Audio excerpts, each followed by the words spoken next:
doing today? Okay. I'm tired. Tired of teaching or the day? A busy day. I have a lesson at 8 a.m. Mm-hmm. So I'm tired. Too Tired. tired.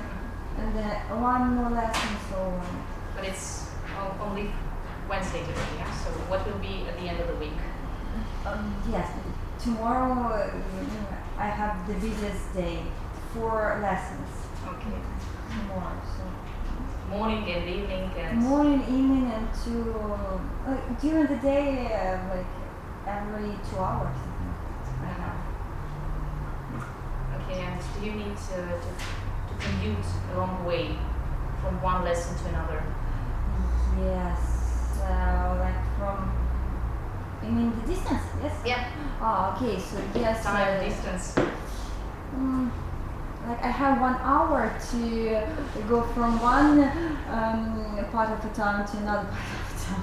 Mm-hmm. Just 1 hour. I don't know. I hope I can make it. Okay, actually I think that we need to start. It's time, yeah? Okay. So first of all, I will introduce myself. My name is Vlada Ramenko, and I've been teaching for Yapi Corporate for 3 years already. And I'm as well a regional methodologist, so I work with our regional teachers in Dnipropetrovsk, Lvov, and other cities. And I would like you to say your name and tell what you expect to get from this training. Nice to meet you. My name is Olika. As for a text-based presentation, I believe I will find new techniques how to work with text, and probably some drills or probably some interesting exercises which I can use in my work. So I believe you will make it, and I will grab everything you can. Okay, thank you. So, and one more question to specify. So, text-related exercises only on the stage of the presentation, yeah? Yeah. Presentation, some materials. Yeah. Presentation of the text or presentation of material? Oh, I will see, but Okay. I think probably it will be something presented on the basis of the text. Okay. But who knows? Mm-hmm. What you can make. Okay. Never know. So my name is Alona. I'm a new teacher in this group. I've been working for a month maybe. So I hope I will get some interesting information for me that will help in the future to teach you. Okay, this is in general. As for the topic, what can you say? For the topic, I don't know. How do you see? What can it imply? What does it suggest? Maybe you will show us how to work with the text in interesting, more interesting way. In I don't know. Maybe. Somehow. Okay. So text here is not the aim; it's our tool. Yeah. Oh, okay. Okay. My name is Helen. Well, what can I say that I'm a new teacher because I have been working here for 2 weeks. And it's my second presentation, so I want to absorb like everything, even from techniques to became. Okay, so actually the topic of our today's session is text-based presentation and through student-centered approach and student-centered approach and communicative approach. So, and the main word in the topic is not text but presentation. So it's the way how we present new material to our students. Yeah, so we can present it in different ways. So grammar and vocabulary. So would you please tell me how you usually present grammar or vocabulary? Would you please join because we are only in free here, yeah. Okay, and I will ask you to discuss and come up with all the ideas how you can present material, either grammar or vocabulary or I don't know, listening, anything to you students. You have 2 minutes to discuss. So, hello. Like, hi. Well, talking about vocabulary, we can use cards as this thing. In general, well, to grammar, we can use like mind map. Or like to ask students to do this, to draw this map, or to draw by ourselves. We can use examples. I mean, just different sentences, Yeah, different things, yeah. where we can write the sentences. Or we can show them the rules and to ask to correspond the examples with these rules. Okay, so when you are ready with a full list, yeah, you can tell me that you're ready. Yeah, a list of different ways how we can present grammar or vocabulary.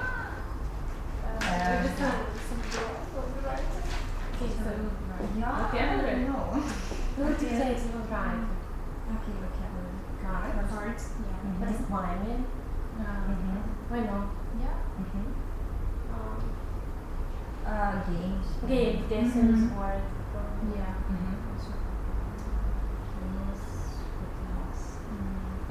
Objects, showing objects.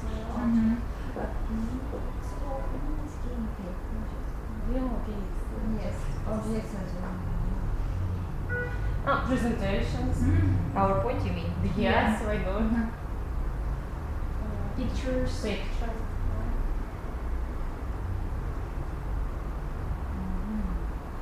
Okay, Grammar. 1 minute is left. Mind examples. Starting with rules. When you are tell the rule, when we use. So you go from the rule to the Yeah. context. Firstly, you give the structure. You say that this is present simple. You give the structure, and then you give examples to students. From example, Yeah. structure. And from example to the structure, Yes. we take minimal sentence pairs.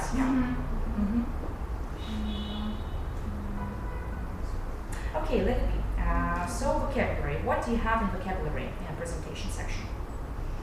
Cards, mining, Mhm. Okay, let's discuss each of these way. Cards. How you would present vocabulary close using the cards? For example, we have like the words and its definition. They have to match them. Matching. Matching, Yeah? yes. So Matching. matching, well, maybe is the most common way to Yes. present vocabulary because they have definitions, they have cards, or pictures, and cards, and they match it. Yes. Trying to guess on their own, not with the help of the teacher. The teacher in this case is who? Facilitator. Facilitator. Yeah. Okay, great. And the next is Mining. mining. Okay. You give a word, yeah? Yes. And they have to show it. Do they know this word? No, they don't. How can they mime a word that they don't know? They will be totally confused. They will tell us We don't know. may mime the words. They Mhm. can Mhm. just see if they know it or not. Just try to guess. Yes. For example, like if we will learn, for example, an apple, I can show an apple. They can say if they know. If they don't Yeah. know, again, so it won't work. And is it a teacher-centered approach or a student-centered approach? You will be in the center So of the you- class, yeah. standing. Everybody will be looking at you, trying to guess. Somebody will be not interested and texting in his phone or something. Yeah. So it's not. So Not it's everybody hard. will be involved in the process. No. Mining is good, but for regular stage when we do pairs, Games. for example, Hot seat games. Hot seat. can you tell us about the game? Yes, so we divide students into groups. We use chairs, for example, or they can stand. Okay, we take one person from each group, and they stand. They don't see the blackboard. Just the group. They are. Trying to explain the word. Yes, just I write the words on the blackboard, And they. the student doesn't know this word. Yes. Will he guess? No. So it's So not I use it presentation. no, it's not a presentation. It's practice. Yeah. Okay. So I agree only with the first. Yes, With matching. as a presentation, yes. With matching and sentences. Yeah. So matching for vocabulary and sentences for grammar. When we can analyze, get the structure, let students discover the structure from the context. But is it interesting for students to analyze some not contextualized sentences taken from, I don't know. I think for presentation mind map it's good to use. Okay, for example, it is past simple, yeah, and you are going to present past simple. Mind map will generalize everything that you know. Mind map, as for me, works better for revision stage. Yeah. So you have. Do you know what is a mind map? Yeah. Yeah. So you have past simple, then you have structure, function. You try to systemize, generalize all the knowledge you have in your head, and that will, as for me, work as a revision. Yeah, not as a presentation, because too much material at the same time. Not you get function, structure, time markers, and so on and so forth. So mind map. Visualization. If we have vocabulary, we can show as a pictures, as a colors, or real objects. For example, we can show and say this is like that. Okay, objects, vocabulary. But as for grammar, we have only minimal sentence pairs, which is not so catchy or interesting. Maybe some song. Hello? Maybe Maybe some some songs. songs, And what is yes. a song? So you just listen to the songs and you try to find some grammatical structure. So song is a text. Yeah, song is text. Again, Yeah. So we are yeah. using text to present the material. Yeah. Especially grammar. Yeah, songs, poems, different stuff. Because this is a context, and we will give plenty of. Okay, could you please give your name? My name is Kenna. You can call me Frank. Okay, Frank. My name is Vlada. And this is Olga, Alena, and Helen. Okay, so we have actually agreed that text is a great way to present new grammar or vocabulary. Yeah. So and now I would like you to divide into pairs, you and you. We work together, so you change your place again. And try to come up with all ideas why text can be beneficial. What are the advantages of presentation which is based on the text? Grammar or vocabulary presentation. Yes, so you can come up with any ideas that can come up to your mind. We can say that we have some as well, and how the structure works.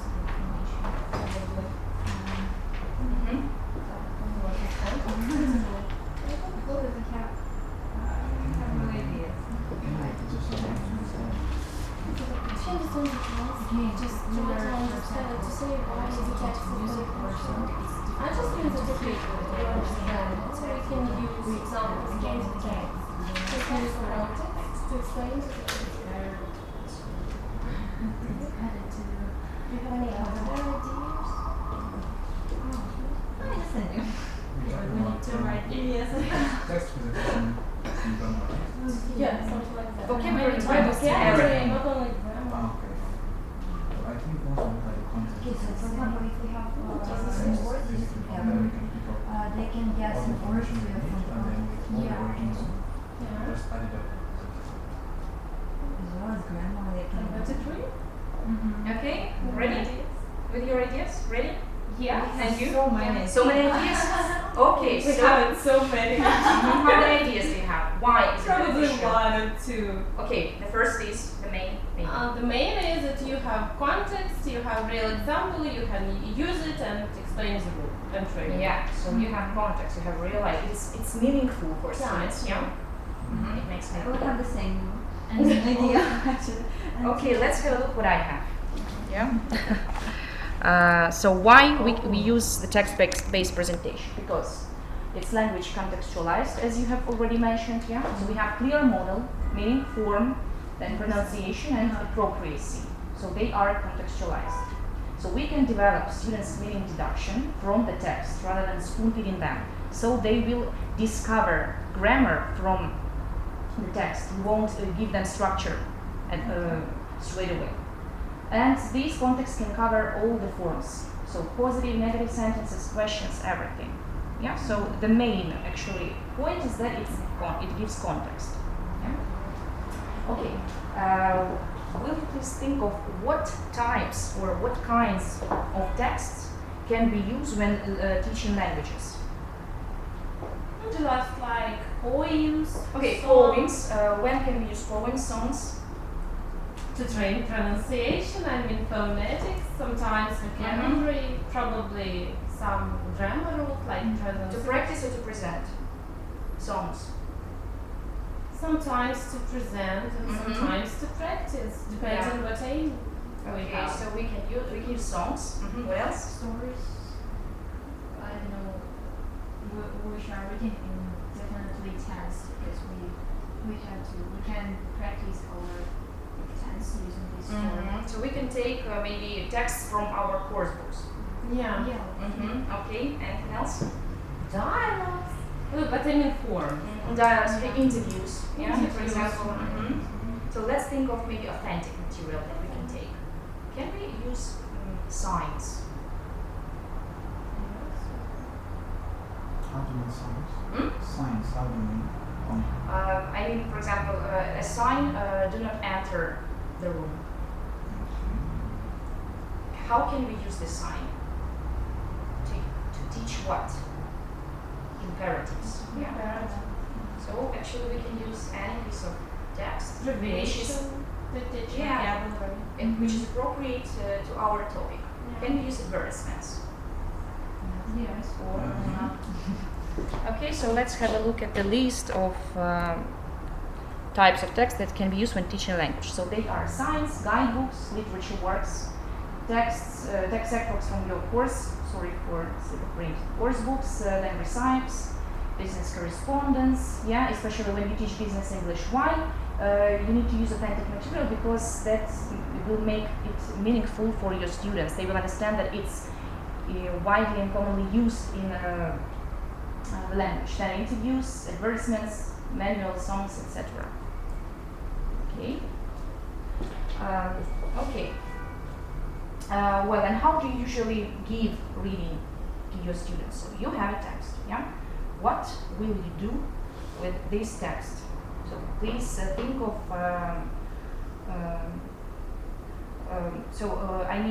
think of steps that you will give to your According students. to methodology, we have 3 steps, like presentation stage Mhm. with anticipation, prediction stuff.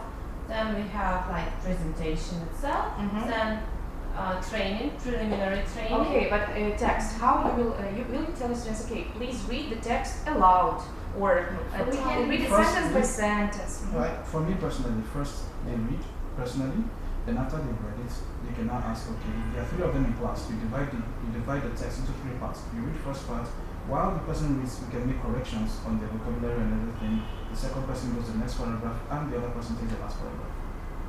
Yeah, you can mix it. Mhm. And we can still use it that way. So Yeah. we mix different types of reading. Yeah. Yes. Okay. What other types? If we can like divide again students into groups or 3 and ask them to first group will read the first paragraph, then we'll retell and Share information with each Yeah. other. Yeah. So they will read different extracts and then they share what. Summarize it and come back together. Scanning, like skim and scamming technique. Okay. So yeah, you are telling about the types of reading. Right now, I would like you to work on the following theme. So, to you type of reading, yeah, that we can use. So we have intensive reading, skim and scanning, jumbled paragraphs, jigsaw reading, and extensive reading. Do you have a clue what it can mean? Okay, so I would like you to stand up and working in pairs. Walk around the room and find definition per each word that you have here. Yeah. So definitions are on the wall. Okay.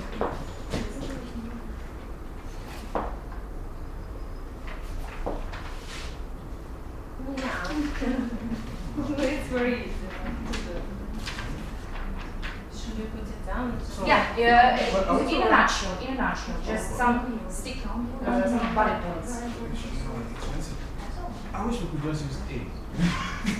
Like, Here, this is for you, so you need to put it here, down here, to be understandable for you. So, yeah, Okay. just brief summary. Brief. Yeah.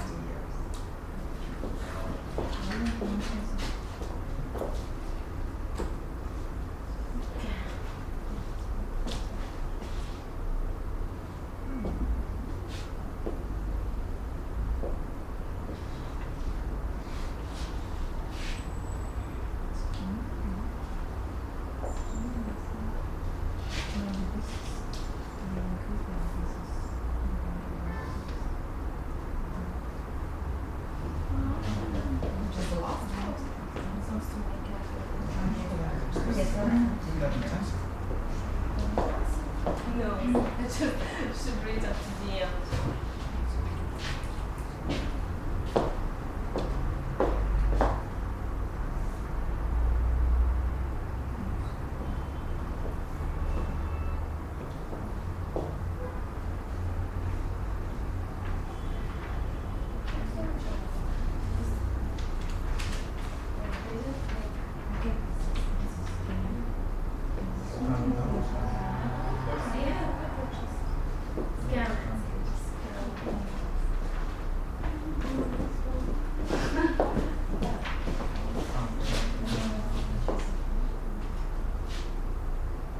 Oh, this is expensive.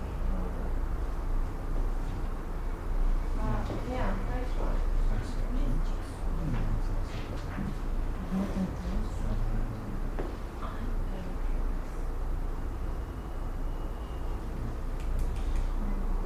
Expensive?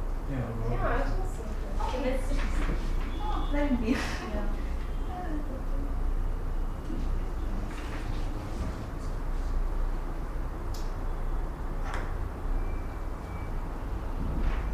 jump off.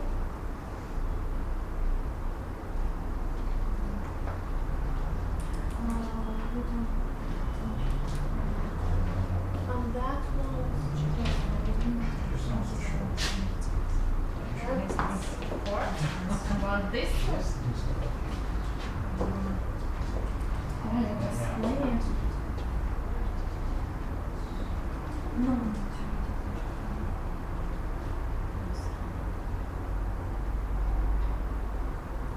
Is it your specialization just to work with methods of teaching? There's no need to read every word. Oh, yeah. So it's Yeah. Yeah. Personality methods of studying really good. So, You know the book too much. Okay. Very intensive. the first one. Okay. Which is Are you ready? That's intense reading. No, that's because we don't know. That's No, short. not this That's one. that is skimming, not intense. Yeah. Okay. Careful with the that's intense. Ready? we'll see. Okay.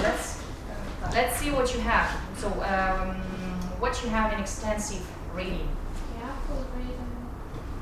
Extensive, not intensive, but Reading extensive. for pleasure. A long text. Yeah, reading a long text, such as book. Reading a variety of texts, but for pleasure, for overall understanding. Yeah. Yeah. Okay. What about intensive reading? Careful reading. Careful. Find details. Mm-hmm. Okay. Jigsaw reading.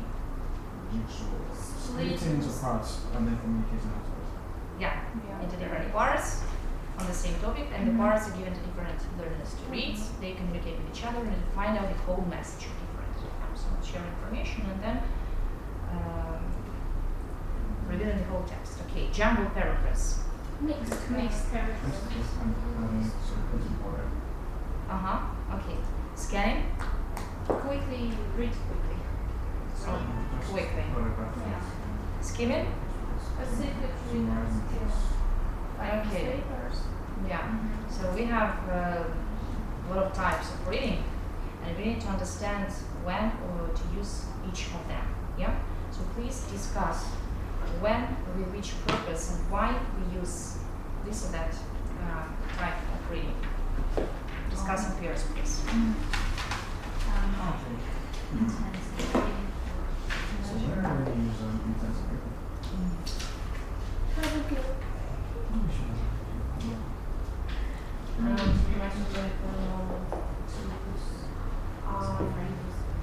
Probably when we use it for things of text,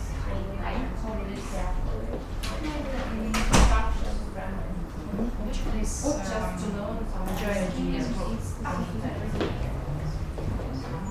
it was even each extract practical information from the text.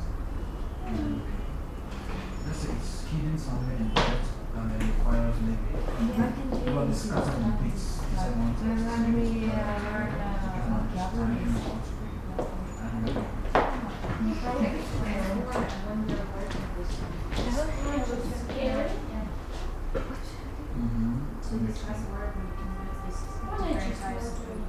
generally be of some present, not into detail.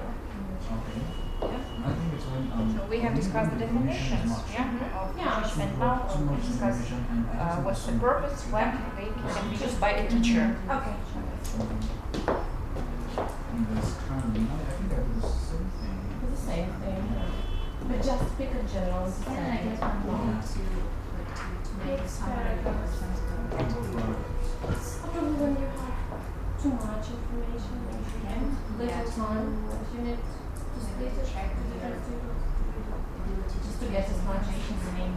It's a main idea. Okay, but I think jumbo paragraphs will help when you have maybe intelligent students and you need to have them stretch their minds. Let's say they've tried all the other methods and it works easy, so they can just look at the work, look at an article or something and and give them intense results. So such students you probably have to give them a jumbo paragraph. Oh, very interesting idea. Or like to strain their minds a little.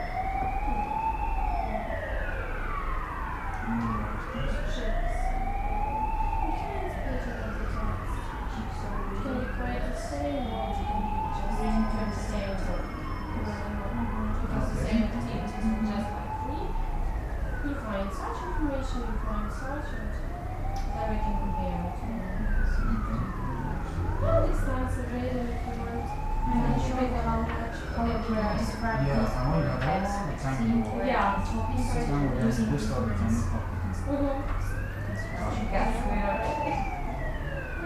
You're ready? Okay. Are you ready? With your ideas? Yeah. Almost okay. 10 seconds. And it says Okay. So when can we use intensive reading, and can we use it to present new grammar vocabulary material? Intensive reading.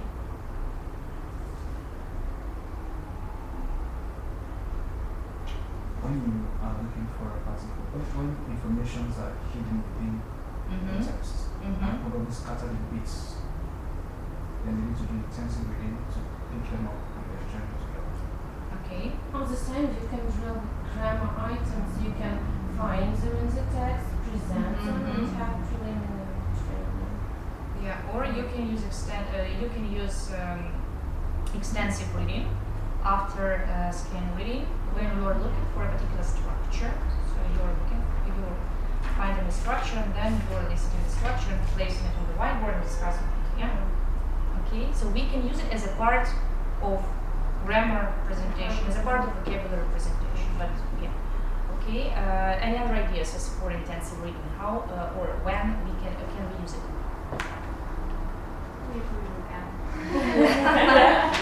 Okay, skimming.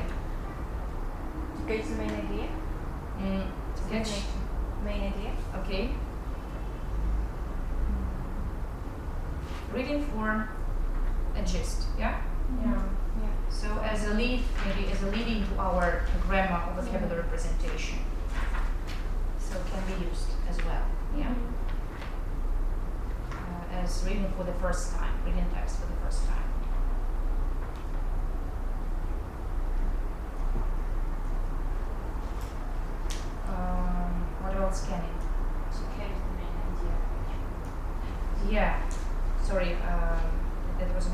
scanning. We use scanning to, it is a reading for a gist, yes, so scanning.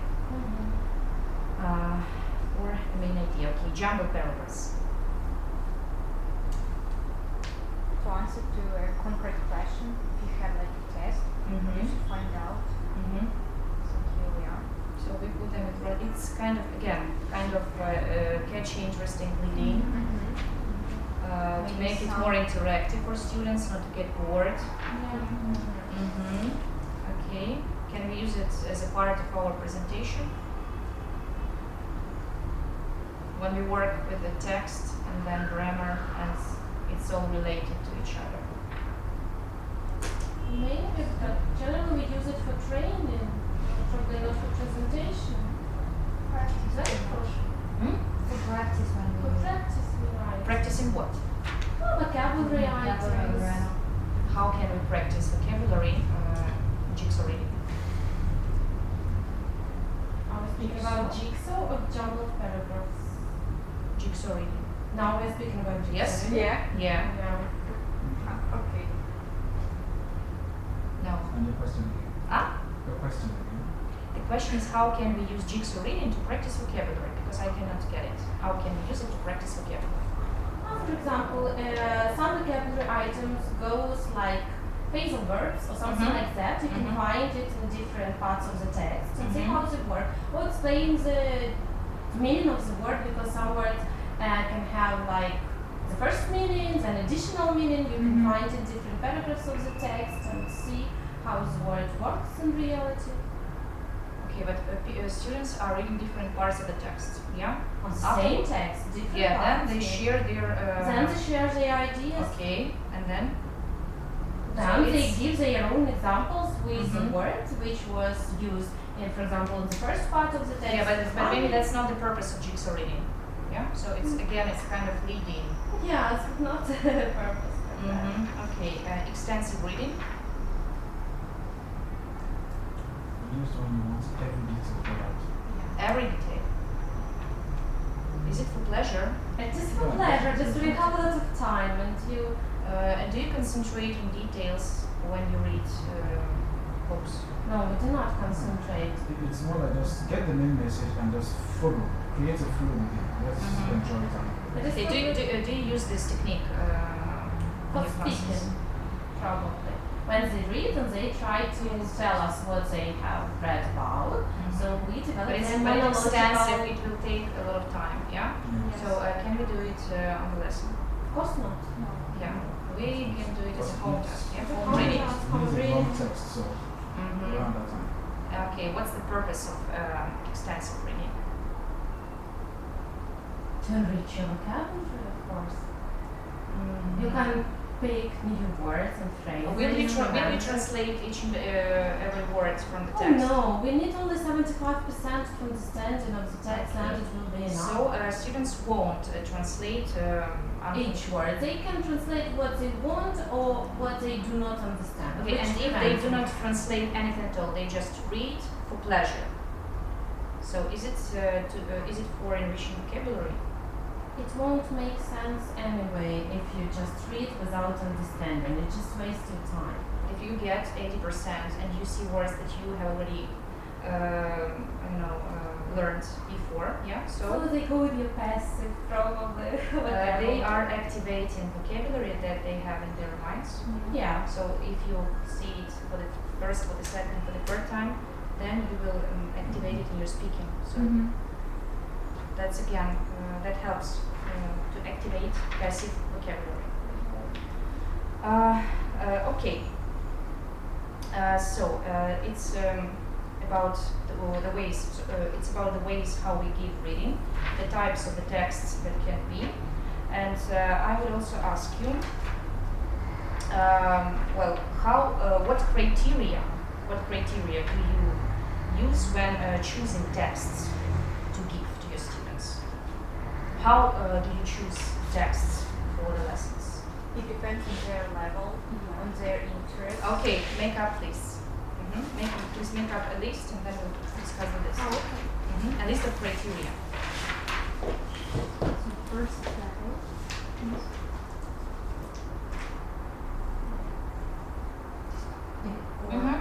together. Yeah. Okay, so interest level interest. I can think say we science, speak yeah, about, for authentic. example, business information. We can propose them as a, I don't know, article about cooking pancakes.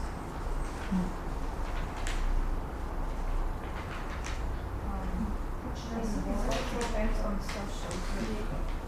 Because if we speak, for example, if we work with teenagers, I can't propose the article about, you know, increasing of taxes. It's boring. So also it's like interest, but it's also like social group. I guess so. According to their yeah, definitely. What was that? Jean, I mean, is it a detective? Jean,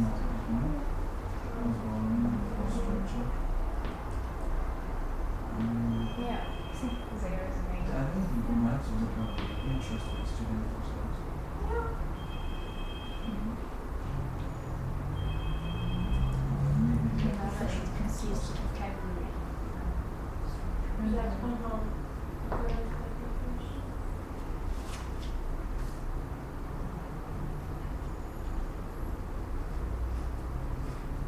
Ready? Yeah. Yeah. Okay. So, how do you usually choose the texts? We take into consideration probably the size of the text, the level of our students. The text should be authentic. Probably we can pay attention to the genre, literary genre of the text. It should meet students' demands, like their interest, their profession. Probably shouldn't be boring. It should be well structured and meaningful. Well structured and meaningful. Okay. Well, according to our purpose. Do all the texts that you choose meet students' demands? I mean, their professional interests. Well, I think majorly you should meet up to what we're trying to teach for that day, the focus of it. Yeah, we mean that. Okay, level. But first of all, level. Yeah, so it should be appropriate to the level of the students. So size, because we have some time limits. Then authentic, if it's authentic or not. Yeah, maybe it's better than in the text when the text is authentic. Okay, well structured, and genre. Yeah. What about you? What can you add except for this criteria? We just could maybe add type of English. If we speak, for example, the course about business English, I couldn't, I don't know, propose to my students some text about cooking pancakes, for example, something like this one, because they come here to learn about business English. So of course I will propose them some kind of, I don't know, some article. Okay. Yeah, and level interest, vocabulary, so the same. Yeah, maybe just this point. So you are talking about the purposes, interests of your student. Yeah. Yeah, you're thinking about your student. Okay. Anything else? No. And what about your teaching purpose? Just like we said, that the text should correspond to the main aim of the day. For example, if I train grammar, I will use one kind of text. Which kind of text? Which is full of grammar structure that I'm going to work today. And at the same time, it will be related to what? To vocabulary, probably items. No, not. Yeah, so it should be related to vocabulary, to grammar that you will give to your students. So let's have a look what I have in my presentation. Sorry. Yeah, so the text has to cover the target language. Target language, what does it mean? Target language, like target grammar, target vocabulary, yeah? So then the main function of this language, so corresponding appropriate context. Then it generates other examples. It gives the students the right pattern to use it independently. So the pattern, then it's, this language is naturally used. There can be some contractions, for example, if it's future simple or present perfect. And it's useful for verb patterns, phrasal verbs, prepositions, which all has to be contextualized, yeah, to be correctly used afterwards. So actually you are right, pretty right. So now we know types of texts, why we give them, and how to choose texts when we are getting ready for the lesson.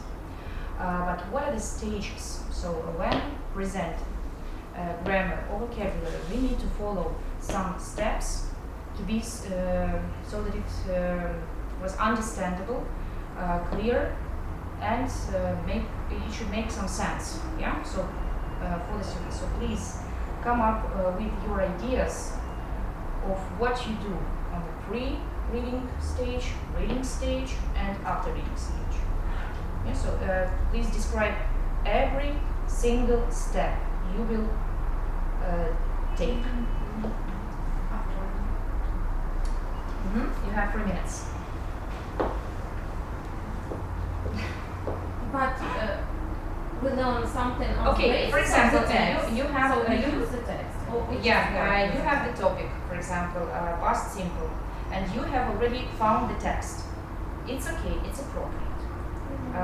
You have the topic, you have the text. What are the stages? What are the steps you will take?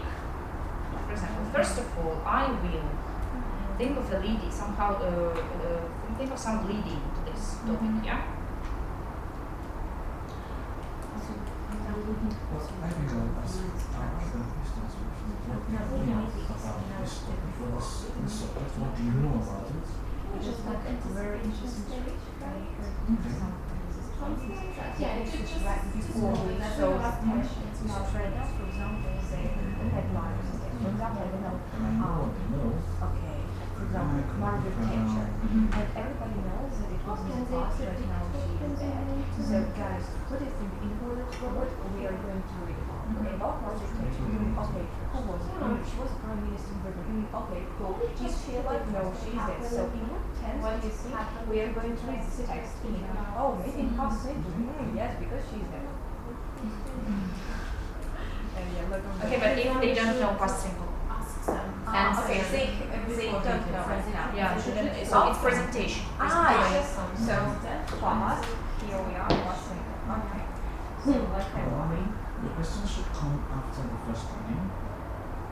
We read it once. We read the first time. Let's count. you also did some kind of task. First time for GIST, yeah? The second one. Yeah, of course, of course. And then just to understand everything.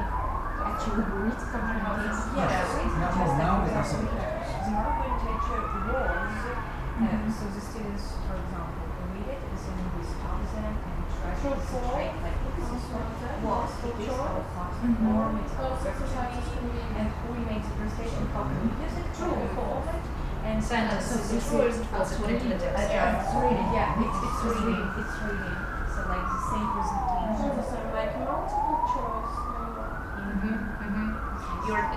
It's when you check for understanding if students understood or not. Yeah, Yeah, text. so we are there. Okay. And they try to poster using our tense, this like this tense.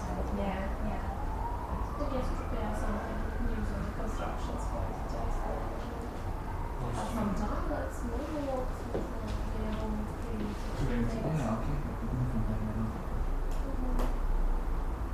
Okay, if you're ready? No? Yeah. Not yet? Yeah. Okay, so any volunteer from this group? Okay. So you can go.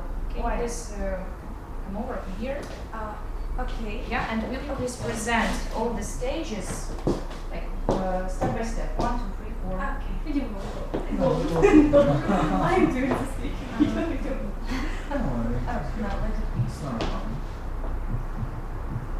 So first of all, I would like to write down on my board before I will give all this text to my students the title. For example, let it be about Margaret Thatcher.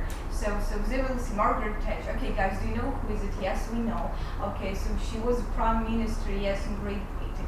Okay, guys, is she alive? No, she is dead. So what do you think next my step will be? I will ask my student, in what tense are we going to read this text in? So maybe present, they say no, it's not present because she is not alive. Future, no. Maybe past, past. Sorry for interruption. Yeah. What level is it? I don't know. And what was the Anticipation. Anticipation, pre-reading activities. Pre-reading, yeah. No, what level is it? I level? mean, if you're asking about the Level tense. of English, what level would it be? Level of students? Yeah. Or elementary, maybe pre-intermediate. Okay, so they will Because just they present, have they don't know past, maybe they will tell you past. Yeah? Yes, I mean Past. present, future, past, not with these details like continuous and perfect. Okay. So, like this is like our pre-reading. Okay, and this title, Yeah, this this step will is, be Margaret Thatcher. okay, how do you call this step, the first step? Title. We should pre-reading.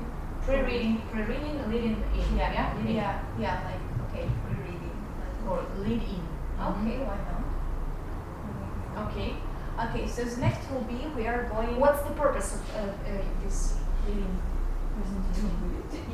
To lead And to Yeah. catch maybe the interest, Yeah. their attention. Yeah. So Okay, let it be attention. Okay.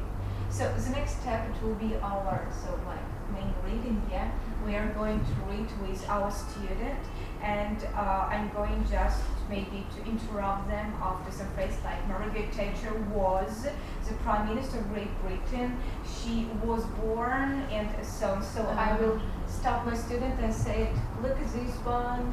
What form is it? You know, okay, so like will presentation. yes, sorry. Yeah. Will they read aloud? Of course, of course. Okay, every time. Or only elementary no, just like Elementary. from the beginning, like for elementary students. If we speak. Of course, if we speak about elementary students, it couldn't be big text, or maybe just like small part, 6 or 5 phrases. Okay, can they just read their own without reading aloud? It could be. It could If they can speak, if they can make sentences. Yes, yeah. Also, it depends. It depends where they are right now. So, and here in this part we have our presentation. I present the forms, and also according to the context, how can we use this past simple or past tenses. And the third, after reading, after the students know how can we use our past simple and how can we form, I propose you just to have some questions. Like, okay, so when was Margaret Thatcher born? Okay, and they see, so she was born in. And they are looking for answers in the text. Yes, that's right. Okay, so you have pre-reading, great reading activity. Then you have. After it, but here also I'm not sure. And it will can you be interrupt them in the middle of their reading to find the structure?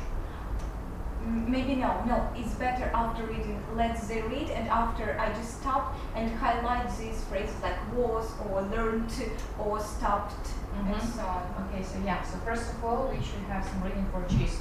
Yeah. To catch the idea, and only afterwards get students to read the text once again and Find out these small parts of grammar. Okay, so they found this grammar. Mm-hmm. And will you place the sentences on the board to discuss them? Yes, of course, why not? Or maybe just I will place on the board, some kind of table. So this past simple, affirmative, negative, and so on. Okay, thank you. Okay.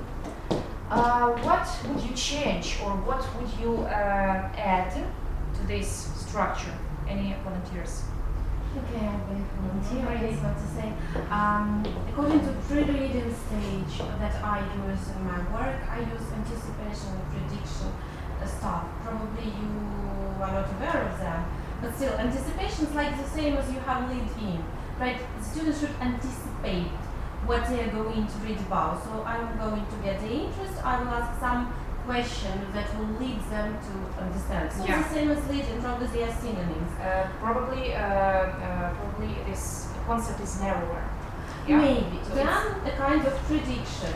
They should read, but before reading they should predict something. So it will also catch their interest and probably meet my topic of the lesson. Okay. Then of course pre-reading activity like reading, and as for reading for a gist, I probably use some general question because I should know that students read not just for general understanding, they also should read for some little detail or probably some little idea, because some of them may be reading just and say after it, I read about Margaret Thatcher, that's all.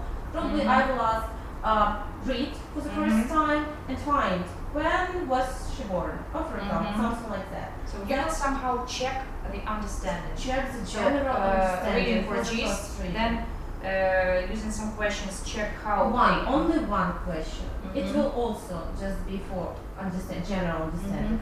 Then for the second reading, there will be also some tasks, of Mhm. course. And as for some grammar structures, of course, they will underline them, or they will be placed on the board, or Mhm. there will be some probably papers with the words, and they should stand up, mix them, and make a sentence with some grammar structure, something like that.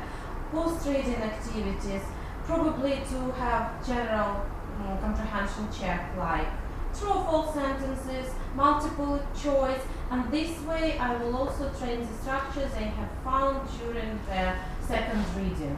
And I will have preliminary, so to say, check. Probably some other exercises, but according to my, with my prompt, so to say. And after it, post-reading should be some creative ideas. They should use what they have. Okay, and Wow. if the purpose of our text is to present new grammar or vocabulary material, what will be the So there post-reading stage? There will be only two stages, presentation and preliminary drill. And that will be all, because presentation stage, it's only presentation and having preliminary training. And that will be all. But if I would like to cover all the stages, it will be like general reading. So my question before your task was, if I'm training only reading, so I should follow all the steps. Pre-reading, reading, after reading. But if I use the text only for presentation, it will be just the first stage of presenting new material. And new material Okay, but has this reading will again consist of pre-reading, reading, and post-reading. Yes, but pre-reading, reading and post-reading won't be so much creative. Why not? So just reading presupposes creation of some monologues, dialects, or something big. And here it will be just Can be used little on the ideas. production stage of your grammar. Yes, but if you're speaking about presentation, it doesn't mean giving your own ideas and free usage of the vocabulary item, because you should train it somehow. Okay, but if you read for the first time for gist, yeah, so you can share any ideas, yeah, and Yeah. only then, when you take those minimal sentence clears from the text, you move on to grammar, yeah. So this is, so to say, transition from reading Translation, yes, to you grammar. train, yes, and they use that. Okay. But not so freely, I mean. Yeah. Okay. Let's compare it with my ideas. So firstly, we need to erode students' interest in the target language via text. We need to pre-teach. Actually, we need to pre-teach vital lexis to understand the text. Yeah. On the pre-reading stage, if students don't know vocabulary, we need to give them these vocabulary, especially when they read for gist, and especially when the target is to teach grammar. After, on the presentation stage, we need to stimulate interest in the text, using, for example, this anticipation technique. Then, a question, task for gist. Then they have a brisk reading to answer the question for its gist. Checking their answers in pairs because this is student-centered class, yeah, so they need to interact every time with each other, and then giving feedback on the question for gist to the teacher. Then how we proceed. So we elicit marker sentence. We highlight the spoken form or pronunciation, so if it's vocabulary pronunciation, if it's grammar, that form. We check in the concept, we check in how they understand it, if it's correct or not, their understanding. We elicit the structure, place it on the whiteboard. Yeah, so, okay, then we can give, for example, we placed I was in the future yesterday. Then we can let students guess negative and question forms on their own, given the table. Positive, they have only positive sentence. Negative and a question. They work with each other, trying to come up with the right form. Then the teacher elicits the answer, corrects the mistake if necessary. Yeah. And then you can proceed with student-centered practice and production, but we are not talking about practice and production right now. So, and what's the role? Yeah, so the part of the topic is that it should be student-centered. How to make it student-centered? So a teacher needs to understand his role, the role of the teacher in the classroom.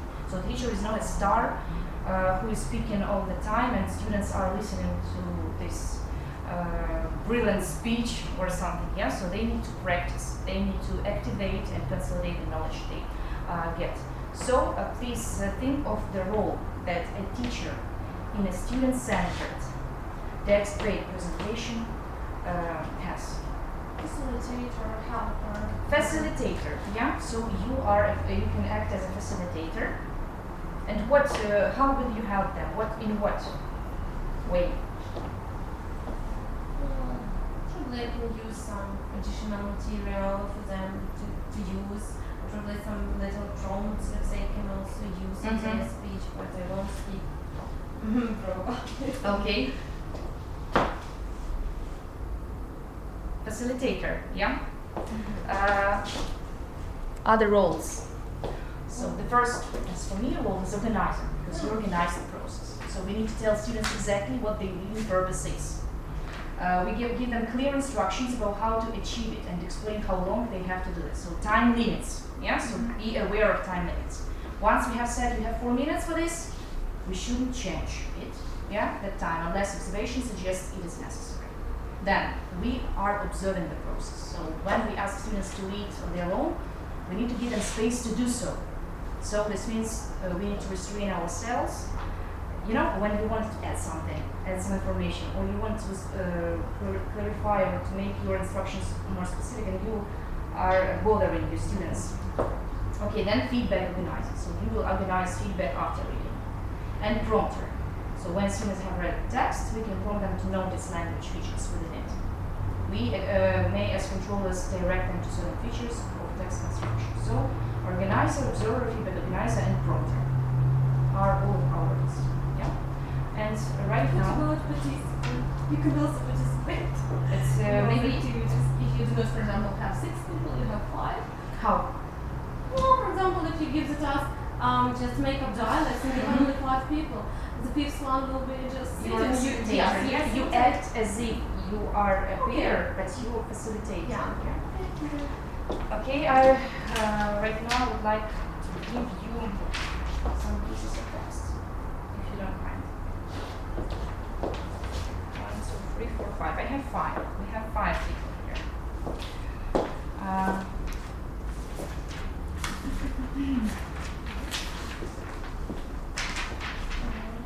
Okay, so you have 3 minutes to read the text. Then you need to identify what topic you can present using this text. And then you will have to make a plan how you will present the text to your students, what you will do with this text with your students, and afterwards you will act as you are a teacher, we are students, so you will teach us some structure or some vocabulary. Yeah. So you have right now 7 minutes. Yeah, to read and to get prepared. 7 minutes.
going to be doing.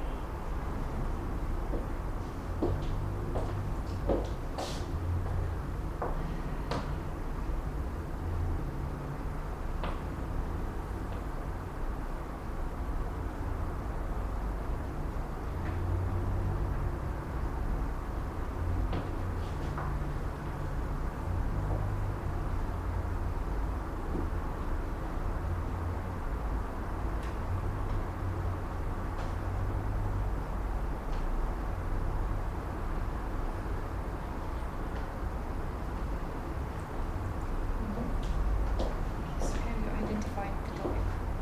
Which is Sport and past tenses. okay.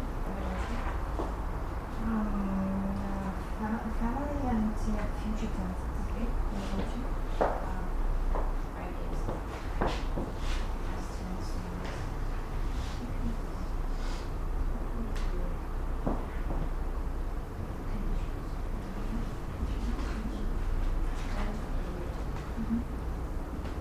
Ready? Yeah, summer dressing. I have about travel. Oh, okay. And okay, and grammar. Probably I will concentrate on the vocabulary because it won't Yeah. take much time. Okay. How much time do we have? For what? For presenting? Not for presenting, for the whole. Well, okay, 30, 45 minutes. So you can actually go first with No, I'm asking your presentation. session. Yes. It will end at 4:30. So I have only 25 minutes.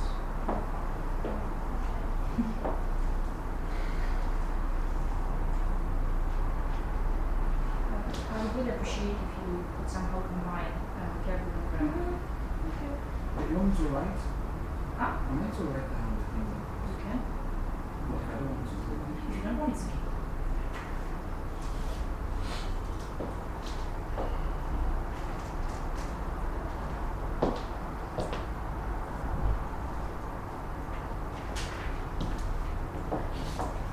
I think that you're ready, yeah? Okay. How much time do you need? 5 minutes? No. How much time do you need to finish? 2 minutes. 2 minutes. 2 minutes, okay.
Okay, 30 seconds.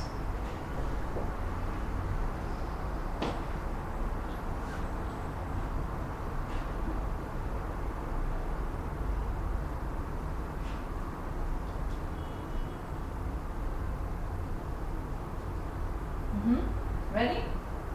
Okay. So you will present your topic one by one, and yeah. So all and the rest of the teachers, we need to think, to analyze carefully what possible problems might a teacher face using this or that approach, and what's the most interesting about this approach. What will be catchy and interesting for students. Yeah. So try to analyze it. I think that Frank, you will go first. Yeah. Okay. Teacher. Our teacher. Alright, I'm supposed to talk about summer dressing. or summer fashion. So the first thing I want to know is what do you know about summer dressing or summer fashion, and then what are your favorites? What are the things you like to put on during summer? And then, sorry, I wasn't able to read into details in my mind and all that, but basically, once we're able to get over the details of what you like to put on for summer, then we look at the designer labels you prefer. Now, basically, I'm just creating an atmosphere for an argument, a conversation in the class initially before they read. So this time around, we could divide it into 2 parts in the class, or just let them go on, and then you can mention the kinds of clothing designers they like, and then we now talk about how long, short, skimpy, how covering and all that, how much for the ladies especially. Then we get back to the guys, what kind of things do you like to put on? Then the guys, okay, what kind of things do you think ladies should put on during summer, for outings, easy wears especially, for them going to work, of course, no boots during summer and stuff like that.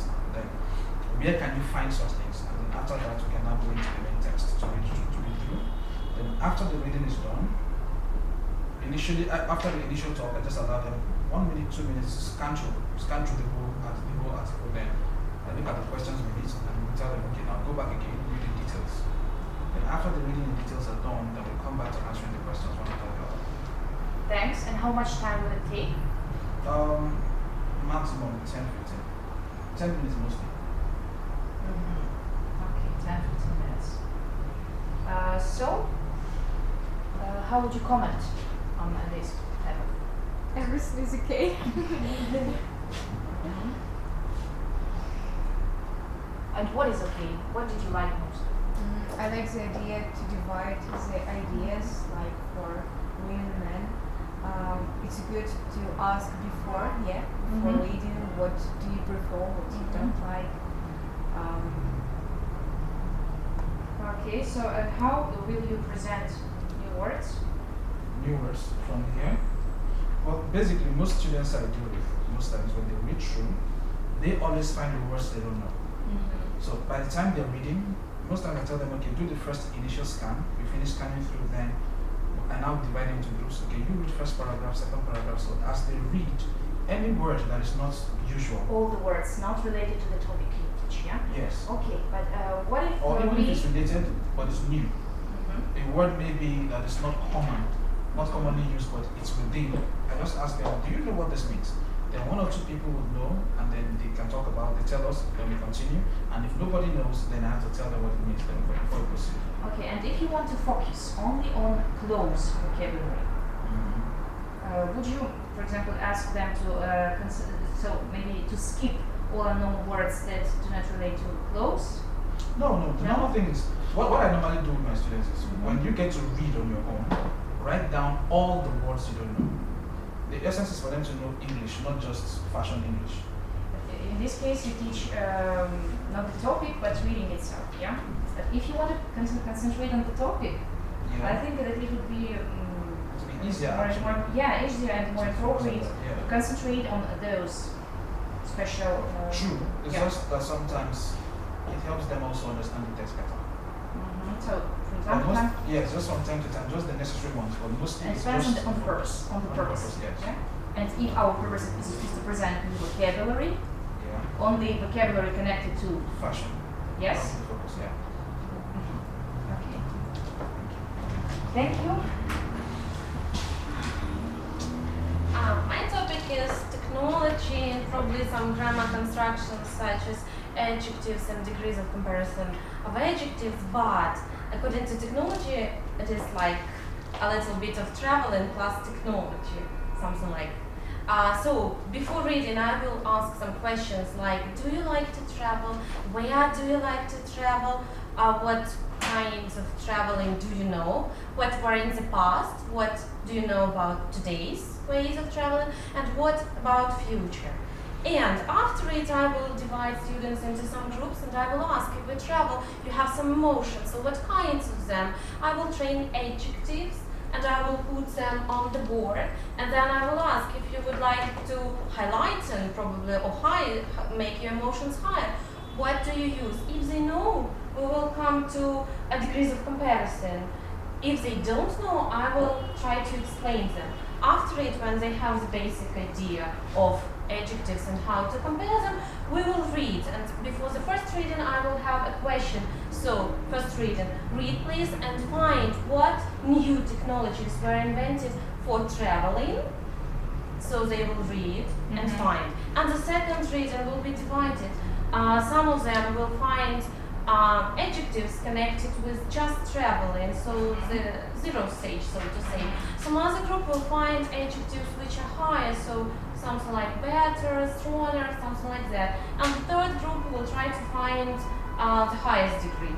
So after the reading, we will train them and we will mix somehow them with traveling. So we will have some kind of creative tasks, but based on the prompts. Of course, they will have some cards with different adjectives and will tell about their new ways of traveling. What will they do with the cards?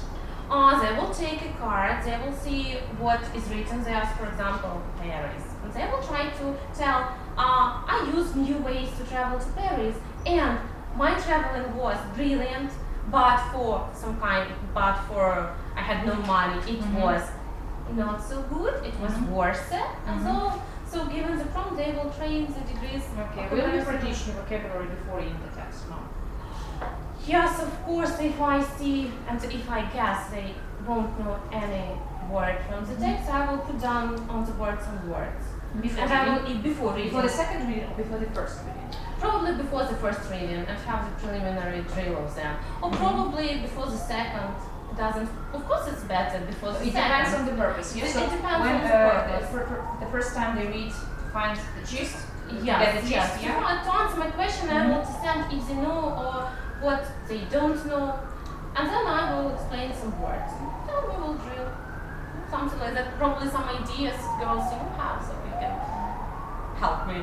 Great. Any comments?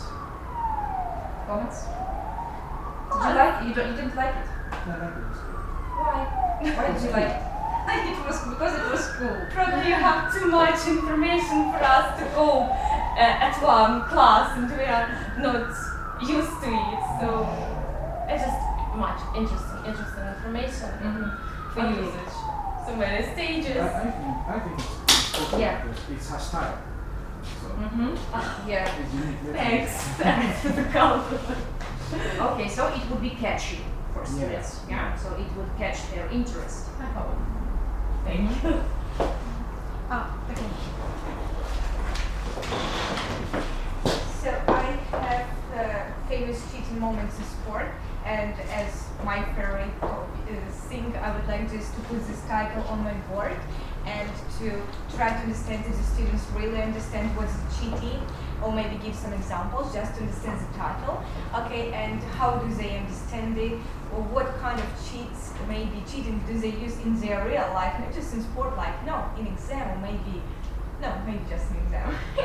Okay, so we will discuss it, but before we start reading it, I would like to propose some cards with vocabulary, because here we have a lot of specific vocabulary according to sport. So I will give just this card and they discuss it in pairs.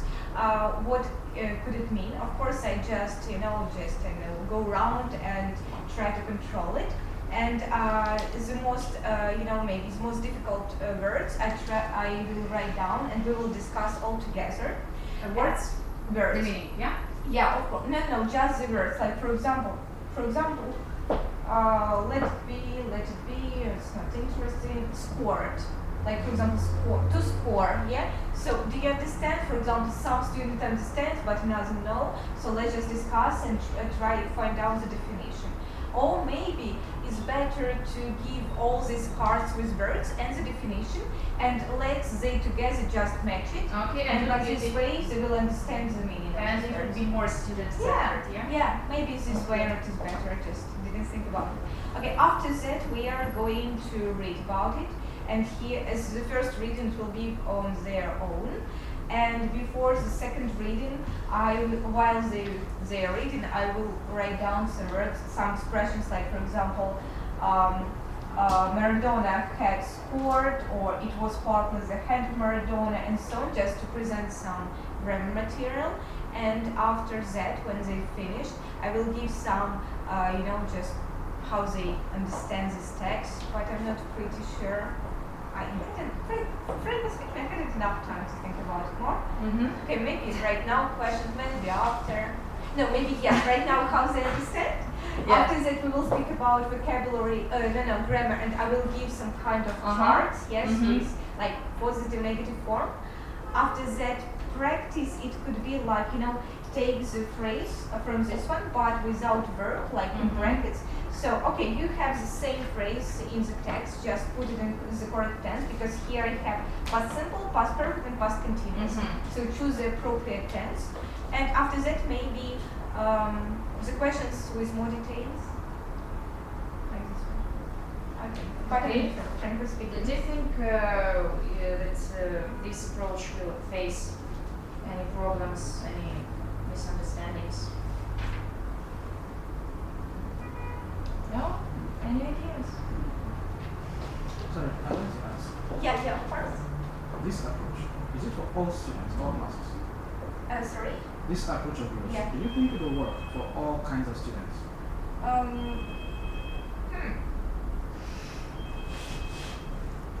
It depends. But it depends on Why are you asking? I'm asking because if you have a class of business executives, It's general English. English. Okay, Oh, or there's- just general. I'm just talking about executives, like Okay, people who are maybe advanced in life and then quite busy and all that, Mhm. and then you get to have an opportunity to sit with them and teach them English. This approach, I don't think they might find it a bit rudimented, a bit what I call it, how do I put it now? Not really boring, but usual for them. So many of them I don't look at it as something students do, not for them, to draw their attention easily. I think this is quite rigorous. what should I say? Because frankly speaking, I wouldn't take this text because it's a little bit What boring. if you are to take? Oh, that's a problem. Maybe for me it's better to not to take the text but give it for their home task. Okay, but I can what's take, later? for example, we have free texts, yeah, and we can Let me see, what are the tests like? different free texts. So Wow. we can use jigsaw reading, yeah. And Okay, jigsaw reading is good, but Yeah. I think almost every guy loves with people, so you could just focus a little more on the areas that they have more interest in, and then once you can catch their interest, you now go to the other areas they don't have too much of interest, and after a while you come back again to draw their attention again. Just go So in it's and out. about the contents of the question you use. Yes, content of the questions and then their communication again. Depends on the students, yeah? Yeah. Depends on the Yeah. students and their, and again, as you mentioned before, their interests. Yeah, of course. Okay, thank you.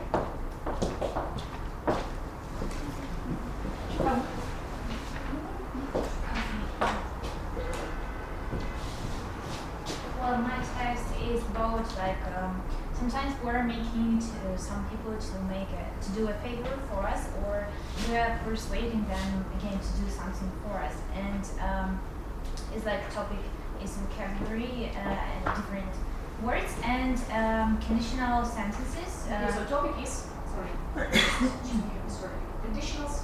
Conditionals Uh-huh. and like I don't know how to call vocabulary, how to persuade, how to Let it be just conditionals. conditionals. Okay. At first, I will ask maybe some questions for students. For example, like to get maybe some interest from them. What do you like that somebody do an offer or a favor for you, and what do you do?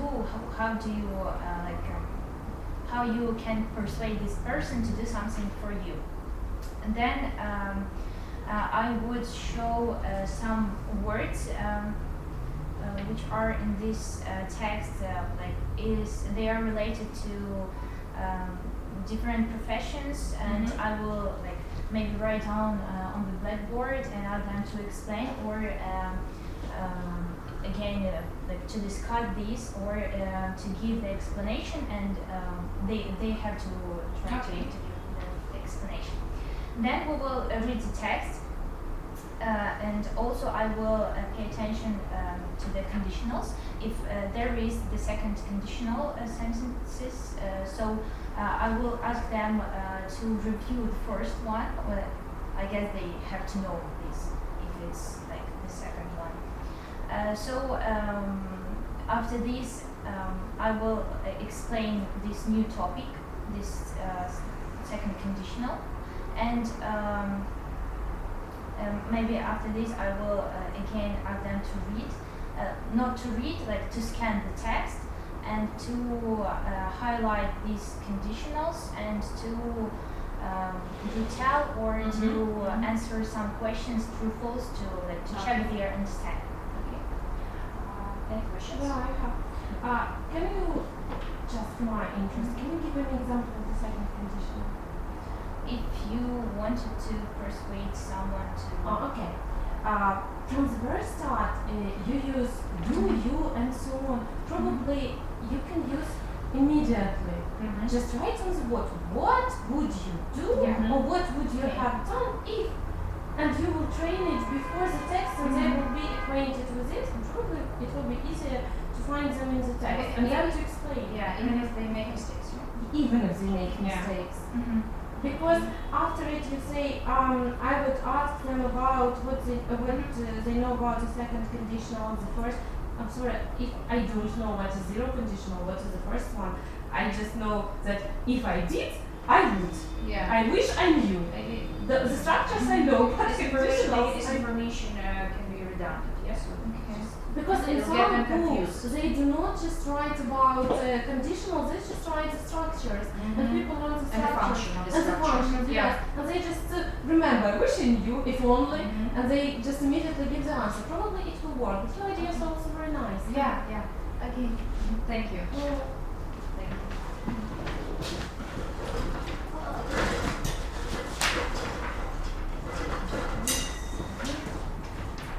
So my topic is family, is for vocabulary, and is for grammar, future simple.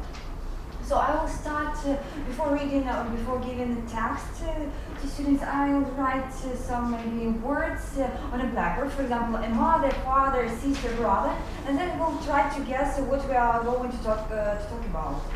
So after that, when we have already discussed the topic. Maybe we are going. Maybe we will speak a little bit about their families. How, in this case, I will try to find what words they have already they have already known. Then I ask them to scan the text. And to look on, we have highlighted words. Highlighted words. So I'll ask them to scan the text and try to guess the meaning of the words. Just okay. Scanning. Scanning doesn't imply focusing on some words. Just scanning because I don't. First, they will scan the text. Yeah. Yes. Not paying attention to some words. No, just to try to. Okay, so this text is not so hard, so it's easy to just to. It's not so hard for you, but well, they are elementary students. I don't think so that they are elementary. Okay. Okay, so then we will talk about the new highlighted words. Maybe I'll give them a cards. The new words and their definition. They will try to match them in this way. They will practice with the words. Then we'll go to grammar. I'll ask them to scan the text again, and ask them what tense to use for prediction, then. Okay, but Well, for prediction, because we have this here we have the sentence. Here are some of predictions. So what tenses are you? What tenses? okay, and then you will take this sentence, put it on the whiteboard, and build the structure. Yeah. Actually, no. They will say that what tense we use in this is used in this text, and then we will we will revise this tense using mind map. Okay. Any problems that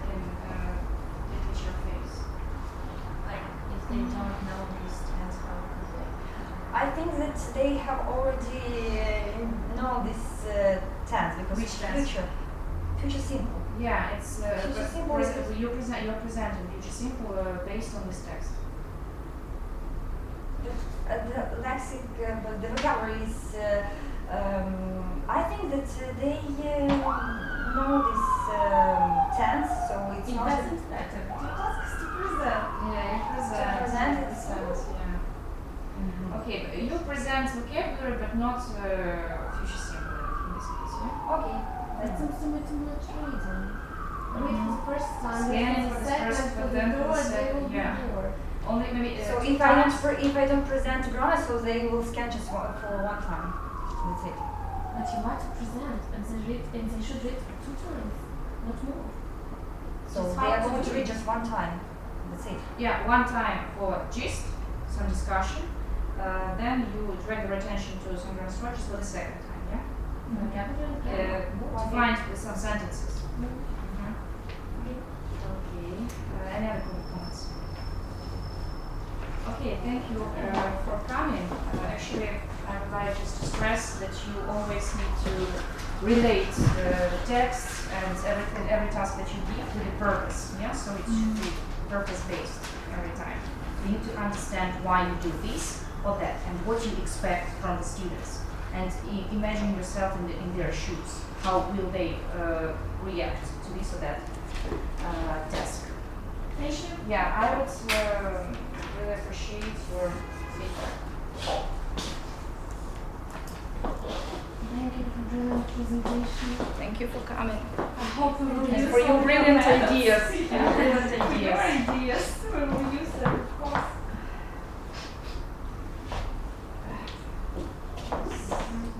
Here. Do we have a free form to write? Absolutely. Or And Yeah, at the names.